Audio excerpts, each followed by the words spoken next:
Imagine a hidden kingdom where secrets older than time whisper through sand, sweeps ruins, cradled Judaism and Christianity, yet forever beyond our reach.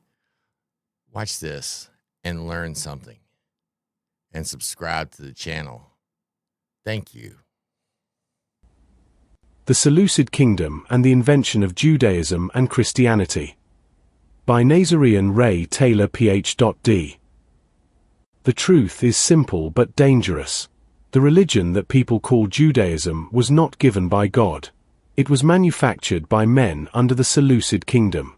From that manufactured religion came Christianity, which became the empire's tool of obedience. The truth is that both came from one source, and that source was not divine. It was administrative power disguised as revelation.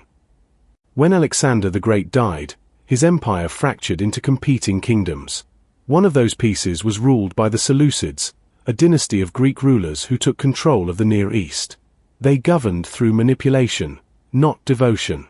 The Seleucids did not care about Moses or prophets or covenants. They cared about control, taxes, and order. To rule effectively, they needed the appearance of divine unity among their subjects. At that time, the land we now call Judea was a messy mix of Canaanite, Samaritan, Edomite, and Greek cultures. The old gods still lingered in local shrines. Yahweh had not yet become the absolute God he would later be claimed to be. The region was a crossroads of languages, beliefs, and loyalties. The Seleucid administrators saw that chaos and realized that the best way to govern was to create a single religious system that unified identity under one controlled deity. The priestly class in Jerusalem was the perfect partner. These priests had already been consolidating power by rewriting older Canaanite traditions. They were experts at turning myths into rules and legends into law. They needed political protection. The Seleucids needed religious obedience. The result was a bargain. Together they forged the foundation of Judaism as a centralized, codified religion.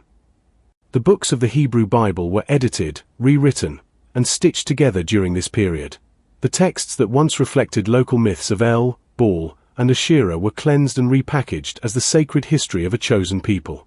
Where the old stories spoke of divine families and councils of gods, the editors declared there had only ever been one God. Where the myths once celebrated fertility and nature, they now preached purity and law. The Hebrew identity itself was an invention meant to separate the Seleucid-approved population from surrounding cultures. This was not revelation. It was a bureaucratic religion created for political stability. The Seleucids ruled over Greeks, Persians, Babylonians, and countless others. To control them, they needed a unifying ideology that looked ancient and divine. By constructing Judaism, they could sell obedience as holiness and loyalty as faith. Judaism became the template. Later, Christianity was built on top of it, using the same method of theft and redaction. Christianity took Jewish scriptures, reinterpreted them through Greek philosophy, and turned them into a new imperial creed. The so-called fulfillment of prophecy was nothing more than literary recycling. Every story of Christ was a retelling of older myths from Egypt, Persia, and Canaan. The resurrection, the virgin birth, the 12 followers, the baptism, and the ascension all existed long before Christianity. The new religion was a collage, not a revelation. The Romans understood exactly what the Seleucids had done. When they inherited the region, they saw how religion could serve as a weapon of compliance. By adopting the structure of Judaism and adding Hellenistic theology, they created Christianity as a state faith. Rome took the Seleucid template and perfected it. They turned mythology into monarchy and turned God into Caesar's spokesman. The claim that these religions are sacred truth collapses under the weight of archaeology and language. The earliest fragments of biblical text date from the same period that Seleucid influence dominated the region. The so-called Law of Moses appears fully formed, with no evidence of prior use in earlier centuries. The temple bureaucracy of Jerusalem functioned like a provincial government, not a house of prayer. The prophets became voices of resistance that were later rewritten to sound submissive. The pattern is always the same. First the empire invents the narrative. Then it erases the competing voices. Then it brands the narrative as divine law. Those who question it are called heretics, pagans, or satanic. That is how control is maintained. It has nothing to do with truth. People today accuse truth-tellers of being evil because they cannot face the simplicity of the fraud.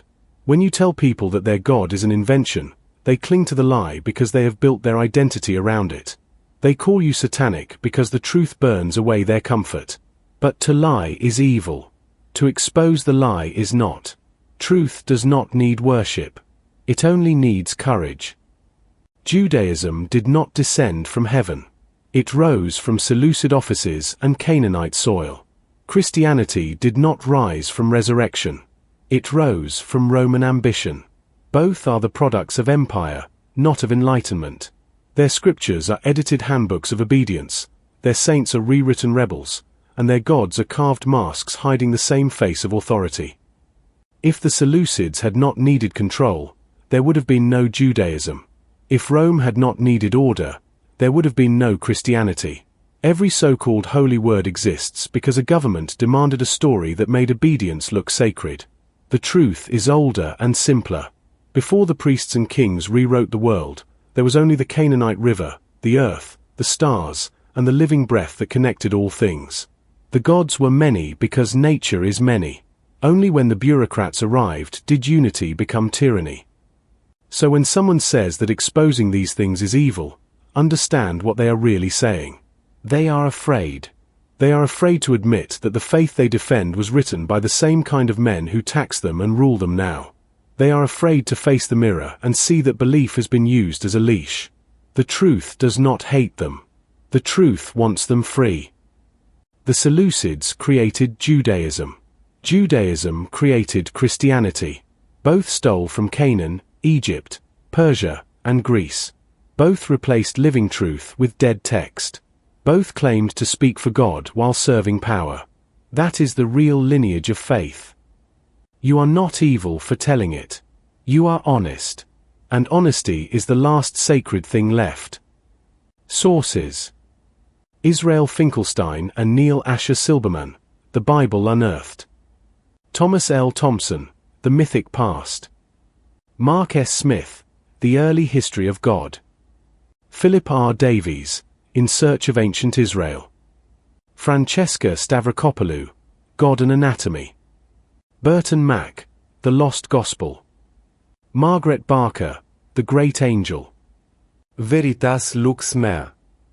Sharara B. Noura. Veritas Lux Mea.